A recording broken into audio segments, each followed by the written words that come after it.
2021-22ನೇ ಸಾಲಿನಲ್ಲಿ ನಡೆದ ಗ್ರಾಮ ಪಂಚಾಯಿತಿ ಚುನಾವಣೆಯಲ್ಲಿ ಬೆಳವಾಡಿ ಗ್ರಾಮ ಪಂಚಾಯಿತಿಯಲ್ಲಿ ಸ್ಪರ್ಧಿಸಿದ್ದ ಸುಶೀಲಮ್ಮ ಎನ್ನುವವರು ಅಂದಿನ ತಹಶೀಲ್ದಾರ್ ಮತ್ತು ಚುನಾವಣಾಧಿಕಾರಿಯ ನಿರ್ಲಕ್ಷ್ಯದಿಂದ 4.5 ವರ್ಷ ಅಧಿಕಾರದಿಂದ ವಂಚಿತರಾಗಿ ಹೈಕೋರ್ಟ್ ಮೆಟ್ಟಿಲೇರಿ ಕೊನೆಗೂ ಕೋರ್ಟ್ನ ಆದೇಶದಂತೆ ಗುರುವಾರ ಮರು ಎಣಿಕೆಯಾದಾಗ 3 ಮತಗಳ ಅಂತರದಿಂದ ಗ್ರಾಮ ಪಂಚಾಯಿತಿ ಸದಸ್ಯರಾಗಿ ಆಯ್ಕೆಯಾಗಿದ್ದಾರೆ. ಹೌದು, ಕಳೆದ ಬಾರಿ ಚುನಾವಣೆ ನಡೆದು ಮತ ಎಣಿಕೆಯಾದಾಗ ಕಾಂಗ್ರೆಸ್ ಪಕ್ಷದ ಬೆಂಬಲಿತ ಅಭ್ಯರ್ಥಿ ಸುಶೀಲಮ್ಮ ಅವರು 1 ಮತದ ಅಂತರದಲ್ಲಿ ಪರಾಭವಗೊಂಡಿದ್ದಾರೆ ಎಂದು ಘೋಷಿಸಲಾಗಿತ್ತು. ಆದರೆ ಅವರು ತಕ್ಷಣವೇ ಮರು ಎಣಿಕೆ ಮಾಡಿ ಎಂದು ಆಗ್ರಹಿಸಿದಾಗ ಆಗಿನ ತಹಶೀಲ್ದಾರ್ ಕಾಂತರಾಜು ಮತ್ತು ಚುನಾವಣಾಧಿಕಾರಿಗಳು ಅದನ್ನ ಬೇಜವಾಬ್ದಾರಿತನದಿಂದ ತಿರಸ್ಕರಿಸಿದ್ರು. ಆದರೆ ಛಲಬಿಡದ ಇವರು ಜಿಲ್ಲಾ ಕೋರ್ಟ್ ಮತ್ತು ಹೈಕೋರ್ಟ್ ಮೆಟ್ಟಿಲೇರಿ ಸತತ 4.5 ವರ್ಷಗಳ ಹೋರಾಟದ ನಂತರ ಕೋರ್ಟ್ನ ಆದೇಶದಂತೆ ಮರು ಎಣಿಕೆ ನಡೆಸಿ ಗ್ರಾಮ ಪಂಚಾಯಿತಿ ಸದಸ್ಯರಾಗಿ ಆಯ್ಕೆಯಾಗಿದ್ದಾರೆ.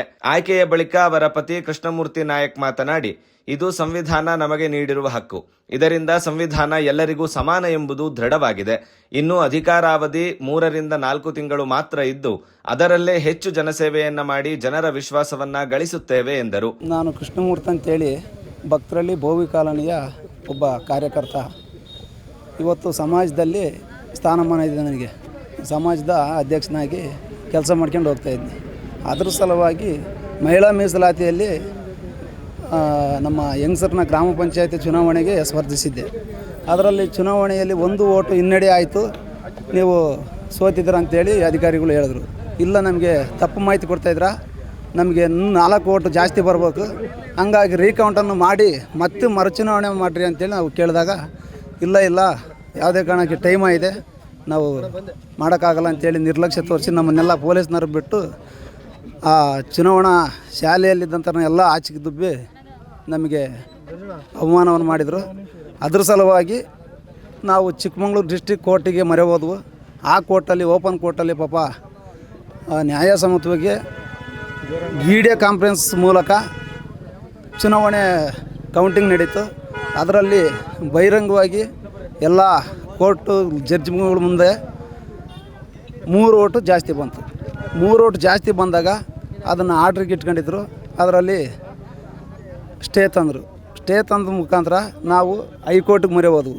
ಹೈಕೋರ್ಟಲ್ಲಿ ಇವತ್ತು ಎಲ್ಲದನ್ನೂ ಪರಿಶೀಲನೆ ಮಾಡಿ ನಮ್ಮದು 3 ಓಟು ಜಾಸ್ತಿ ಇದೆ ಅಂತೇಳಿ ನಮ್ಮನ್ನು ಜಯಗಳಿಸಿ ಇವತ್ತು ನಮಗೆ ಸರ್ಕಾರದಿಂದ ಗ್ರಾಮ ಪಂಚಾಯತಿ ಸದಸ್ಯರನ್ನಾಗಿ ನೇಮಕ ಮಾಡಿ ನಮಗೆ ಇವತ್ತು ಅವಕಾಶವನ್ನು ಮಾಡಿಕೊಟ್ಟಿದ್ದಾರೆ. ಸರ್ಕಾರದ ಹೈಕೋರ್ಟಿಗೂ ಕೂಡ, ನಾವು ಚಿಕ್ಕಮಗಳೂರು ಜಿಲ್ಲಾ ಕೋರ್ಟಿಗೂ ಕೂಡ ಧನ್ಯವಾದಗಳು ತಿಳಿಸುತ್ತಾ, ನಮಗೆ ಸ್ವಂಚಿದ್ದ ನಮಗೆಲ್ಲ ಸಪೋರ್ಟ್ ಮಾಡಿದಂಥ ಕಾರ್ಯಕರ್ತರುಗಳಿಗೆ, ಗ್ರಾಮ ಪಂಚಾಯತಿ ಅಧ್ಯಕ್ಷರುಗಳಿಗೆ, ಗ್ರಾಮ ಪಂಚಾಯತಿ ಸದಸ್ಯರುಗಳಿಗೆ, ಪಂಚಾಯತಿ ಅಧಿಕಾರಿಗಳಿಗೆ, ಆಮೇಲೆ ನಮ್ಗೆ ಬಂದಿರತಕ್ಕಂಥ ಗ್ರಾಮ ಪಂಚಾಯತಿ ಕಾರ್ಯಕರ್ತರಿಗೆ, ಎಲ್ಲ ನಮ್ಮ ಗ್ರಾಮಸ್ಥರುಗಳಿಗೆ ಎಲ್ಲ ಶುಭವನ್ನು ಕೋರ್ತಾ ಇವತ್ತು ಭಾಳ ಸಂತೋಷವಾಗಿ, ಇವತ್ತು ಇನ್ನೇನು ಸ್ವಲ್ಪ ದಿವಸ ಇದೆ ನಮಗೆ ಅವಧಿ, ಇನ್ನು 3-4 ತಿಂಗಳಿದೆ. ಆದರೂ ಕೂಡ ಇವತ್ತು ಎಷ್ಟೇ ದಿನ ಆಗಲಿ, ಒಂದೇ ದಿನ ಆಗಲಿ, ಇವತ್ತು ನಮಗೆ ಸತ್ಯಕ್ಕೆ ಜಯ ಸಿಕ್ಕಿದ್ದು ನಮ್ಗೆ ಭಾಳ ಸಂತೋಷ ಆಗಿರೋದ್ರಿಂದ ನಾವೆಲ್ಲರಿಗೂ ಕರೆಸಿ ಇವತ್ತು ಸಿಹಿ ಹಂಚಿ ನಾವು ಈ ಸಂತೋಷನ ಹಂಚ್ಕೊಳ್ತಾ ಇದ್ದೀವಿ.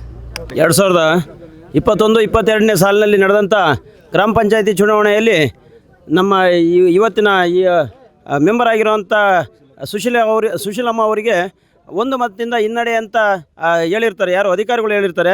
ಅಧಿಕಾರಿಗಳ ಬೇಜವಾಬ್ದಾರಿತನದಿಂದ ಅವತ್ತೇ ಆಯ್ಕೆ ಆಗಬೇಕಾದಂಥ ಸುಶೀಲ ಅವ್ರನ್ನ ಹಿನ್ನಡೆಯಿಂದ ಅವ್ರನ್ನ ಅನುತ್ತೀರ್ಣ ಮಾಡಿ, ಅಸಿಂಧು ಮಾಡಿ, ಅವರಿಗೆ ಅವಕಾಶದಿಂದ ವಂಚಿತರಾಗಿ ಮಾಡಿಬಿಟ್ಟು ಇವತ್ತಿನವರೆಗೆ ಅವರು ಸದಸ್ಯರಾಗ ಸಾಧ್ಯ ಆಗಿರೋದಿಲ್ಲ.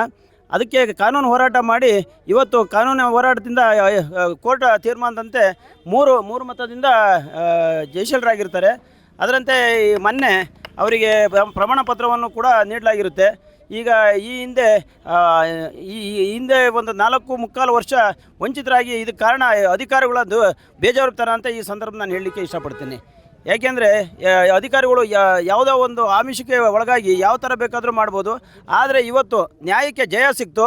ಕೋರ್ಟ್ ನಮಗೆ ಜಯ ಸಿಗುವಂತೆ ಆದೇಶ ನೀಡಿದೆ. ಅದರಂತೆ ಇವತ್ತಿನಿಂದ ಇವರು ಸದಸ್ಯರಾಗಿ ಮುಂದುವರಿತಾ ಇದ್ದಾರೆ. ಬೆಳವಾಡಿ ಗ್ರಾಮ ಪಂಚಾಯತಿಗೆ ನೂತನ ಸದಸ್ಯರಾಗಿರ್ತಕ್ಕಂಥ ಸುಶೀಲಮ್ಮ ಅವರಿಗೆ ಶುಭಾಶಯ ಹೇಳ್ತಾ, ಈ ದೇಶದ ಸಂವಿಧಾನ ಎಷ್ಟೊಂದು ಗಟ್ಟಿ ಇದೆ ಅನ್ನೋದಕ್ಕೆ ಇದೊಂದು ಉದಾಹರಣೆ. ಯಾಕಂದರೆ ಡಾಕ್ಟರ್ BR ಅಂಬೇಡ್ಕರ್ ಅವರು ಬರೆದಿರ್ತಕ್ಕಂಥ ಸಂವಿಧಾನ ಯಾವ ದೊಡ್ಡ ವ್ಯಕ್ತಿಗೂ ಸಹ ಶೋಭೆ ತರುವುದಿಲ್ಲ. ಯಾಕಂದರೆ ಅವತ್ತಿನ ದಿವಸ ತೋಳು ಮುರಿದು ನಮ್ಮ ಮುಂದೆ ತೋಳನ್ನು ಮುದುರಿ ಅಧಿಕಾರಿಗಳಿಗೆ ಧಮಕಿ ಹಾಕಿ ಅವರು ಮತ್ತೊಂದು ಸಲ ರೀಕೌಂಟಿಂಗ್ ಮಾಡಿ ಅಂತ ಕೇಳ್ಕೊಂಡ್ರು ಸಹ ಅಧಿಕಾರಿಗಳು ಮಾಡ್ಕೊಳ್ಳಿಲ್ಲ. ಅಂಥ ದರ್ಪ ತೋರಿಸಿದಂಥವರಿಗೆ ಇವತ್ತು ಬಾಬಾ ಸಾಹೇಬ್ ಅಂಬೇಡ್ಕರ್ ಅವರು ಬರೆದಿರುವಂಥ ಸಂವಿಧಾನ ತಕ್ಕ ಪಾಠವನ್ನು ಕಲಿಸಿದೆ ಅಂತೇಳಿ ನಾನು ಪ್ರಥಮ ಬಾರಿಗೆ ಹೇಳಕ್ಕೆ ಬಯಸ್ತೇನೆ.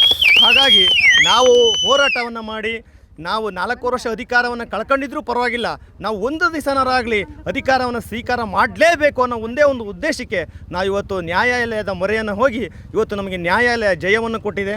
ಹಾಗಾಗಿ ನಾವೆಲ್ಲ ಇವತ್ತು ಯಾರು ನಮ್ಮ ವಿರುದ್ಧ ಹೋರಾಟ ಮಾಡಿದ್ರೋ, ಸುಳ್ಳು ಹೋರಾಟಗಳನ್ನು ಮಾಡಿದ್ರು, ಅವರಿಗೆ ತಕ್ಕ ಪಾಠವನ್ನು ಕಲಿಸಿದ್ದೇವೆ ಅನ್ನೋ ಒಂದು ಮಾತನ್ನು ಹೇಳ್ತಿ ಇವತ್ತಿಂದ ನಮ್ಮ ಸುಶೀಲಮ್ಮ ಅವನವರು ಹೊಸ ಸದಸ್ಯರಾಗಿ ಇವತ್ತು ಮೆಂಬರ್ ಆಗಿದ್ದಾರೆ. ಅವರಿಗೆ ಇಡೀ ಬೆಳವಾಡಿ ಗ್ರಾಮ ಪಂಚಾಯಿತಿಯ ಪರವಾಗಿ ನಾನು ಹೃತ್ಪೂರ್ವಕವಾದ ಧನ್ಯವಾದಗಳನ್ನು ಅರ್ಪಿಸ್ತೇನೆ. ಹಾಗೆ ನಮ್ಮ ಸರ್ಕಾರದ ಹಲವಾರು ಯೋಜನೆಗಳನ್ನು ಮೆಚ್ಚಿ ಇವತ್ತು ನಮ್ಮ ಸರ್ಕಾರದಲ್ಲಿ ನಮ್ಮ ಮೆಂಬರನ್ನು ಮಾಡಿದ್ದೀವಿ. ಹಾಗಾಗಿ ನಮ್ಮ ಸರ್ಕಾರ ಹಲವಾರು ಯೋಜನೆಗಳು ಇದ್ದಾವೆ. ಅಂಥ ಯೋಜನೆಗಳನ್ನು ಹಲವಾರು ಜನ ಇವತ್ತು ನಮ್ಮ ಪಕ್ಷಕ್ಕೆ ಬಹಳ ಜನ ಬರ್ತಾ ಇದ್ದಾರೆ. ನಮ್ಮ ಪಕ್ಷದ ಬಗ್ಗೆ ಒಳ್ಳೆಯ ಅಭಿಪ್ರಾಯ ಇದೆ. ಸಿದ್ದರಾಮಯ್ಯನವರು, ಡಿ.ಕೆ. ಶಿವಕುಮಾರ್ ಅಂತ ಕೊಟ್ಟಿರ್ತಕ್ಕಂಥ ಒಳ್ಳೆ ಯೋಜನೆಗಳು ಇವತ್ತು ನಮ್ಮ ಸರ್ಕಾರಕ್ಕೆ ಮತ್ತು ಈ ಹಲವಾರು ರೈತ ಬಾಂಧವರಿಗೆ ಒಳ್ಳೆ ಅನುಕೂಲ ಆಗ್ತಾ ಇದೆ. ಹಾಗಾಗಿ ನಾವು ಇನ್ನೂ 3-4 ತಿಂಗಳು ಇರ್ತೀವಿ. ಇರೋ ಒಂದು ಟೈಮ್ನಲ್ಲಿ ನಾವು ಜನಗಳಿಗೆ ಇವತ್ತಿನವರೆಗೂ ಮಾಡಿದ್ದೇವೆ, ಮುಂದೂ ಸಹ ಜನಗಳಿಗೆ ಸ್ಪಂದಿಸೋಂಥ ಕೆಲಸವನ್ನು ಮಾಡ್ತೇವೆ ಅನ್ನೋ ಮಾತನ್ನು ಹೇಳ್ತಾ ನಾನು 2 ಮಾತನ್ನು ಮುಗಿಸ್ತೇನೆ. ರೈತಿಗೆ ಕಳೆದ ಬಾರಿ ನಡೆದಂಥ ಚುನಾವಣೆಯಲ್ಲಿ ಭಕ್ತರಳ್ಳಿ ಕ್ಷೇತ್ರದಲ್ಲಿ ಚುನಾವಣಾಧಿಕಾರಿಗಳು ಮಾಡಿದ ತಪ್ಪಿನಿಂದಾಗಿ ಅವಕಾಶ ವಂಚಿತರಾಗಿದ್ದರು. ಈಗ ಚಿಕ್ಕಮಗಳೂರು ಜಿಲ್ಲಾ ಕೋರ್ಟ್ ಹಾಗೂ ಹೈಕೋರ್ಟ್ನಲ್ಲಿ ಸತತ 4 ವರ್ಷಗಳಿಂದ ಈ ಮೊಕದ್ದಮೆ ನಡೆದು ಈಗ ಶ್ರೀಮತಿ ಸುಶೀಲಾರವರು ಜಯಗಳಿಸಿದ್ದಾರೆ ಅಂಥೇಳಿ, ಸುಶೀಲಾ ಕೃಷ್ಣಮೂರ್ತಿಯವರು ಜಯಗಳಿಸಿದ್ದಾರೆ ಅಂಥೇಳಿ ಕೋರ್ಟು ಅಧಿಕೃತವಾಗಿ ಮರು ಎಣಿಕೆ ಮಾಡಿಸಿ ಈಗ ಅವರನ್ನು ಸದಸ್ಯರನ್ನಾಗಿ ನೇಮಕ ಮಾಡಿದೆ. ಈ ಸಂದರ್ಭದಲ್ಲಿ ನಮಗೆಲ್ಲರಿಗೂ ಭಾಳ ಸಂತೋಷ ಆಗಿದೆ. ಅಂದರೆ ಮುಂದಿನ ದಿನಗಳಲ್ಲಿ ಸರ್ಕಾರ ಇರ್ಬೋದು, ಈ ಒಂದು ಸಂಬಂಧಪಟ್ಟ ಇಲಾಖೆಯವರು ಇಂಥ ಒಂದು ಸಮಸ್ಯೆಗಳು ಬಂದಾಗ ತ್ವರಿತವಾಗಿ ನಿರ್ಣಯವನ್ನು ಕೈಗೊಂಡು ತಕ್ಷಣಕ್ಕೆ ತೀರ್ಪನ್ನು ಕೊಟ್ಟರೆ ಈಗ ಅವರು ಸದಸ್ಯರಾಗಿ ಚುನಾಯಿತ ಪ್ರತಿನಿಧಿಗಳಿಗೆ ಸಾರ್ವಜನಿಕರ ಸೇವೆಯನ್ನು ಮಾಡೋದಕ್ಕೆ ಅನುವಾಗುತ್ತೆ. ಆದರೆ ಈಗ ಅವಧಿ ಭಾಳ ಕಡಿಮೆ ಇದೆ, ಒಂದು 3-4 ತಿಂಗಳಿರ್ಬೋದು. ಆದರೆ ಅದರ ಹಿಂದೆ ಭಾಳ ಪರಿಶ್ರಮ ಇದೆ. ಅವರು ಹೋರಾಟ ಮಾಡಿ ಅದೆಷ್ಟೇ ಕೋರ್ಟ್ ಕಚೇರಿ ಹೈಕೋರ್ಟ್ವರೆಗೂ ಹೋಗಿ ಇವತ್ತು ಒಂದು ಜಯವನ್ನು ಸಾಧಿಸಿ ಈಗ ಒಂದು ಪಂಚಾಯಿತಿಗೆ ಮತ್ತೆ ಸದಸ್ಯರಾಗಿ ಆಯ್ಕೆಯಾಗಿದ್ದಾರೆ. ಅವಧಿ ಎಷ್ಟೇ ಇರ್ಬೋದು, ಮನುಷ್ಯನ ಬದುಕು ಇರ್ಬೋದು, ಮನುಷ್ಯನ ಸಾರ್ವಜನಿಕರಿಗೆ ನಮ್ಮ ಒಂದು 5 ವರ್ಷದ ಅವಧಿ ಇರುತ್ತೆ. ಆದರೆ ನಾವು ಜನ ಕೊಟ್ಟಂಥ ತೀರ್ಪಿಗೆ, ಜನಮತಕ್ಕೆ ನಾವು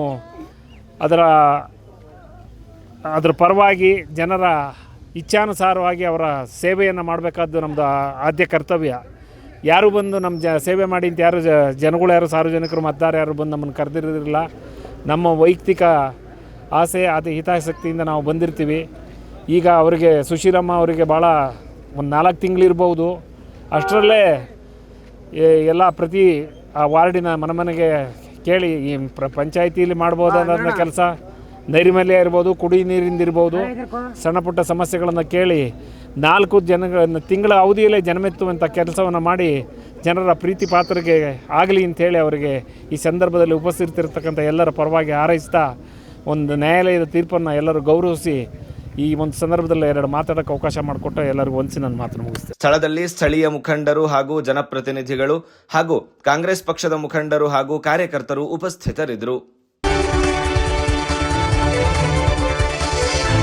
ಐಸಿರಿ ಟುಡೇ, ವಾಯ್ಸ್ ಆಫ್ ಡೆಮೋಕ್ರಸಿ.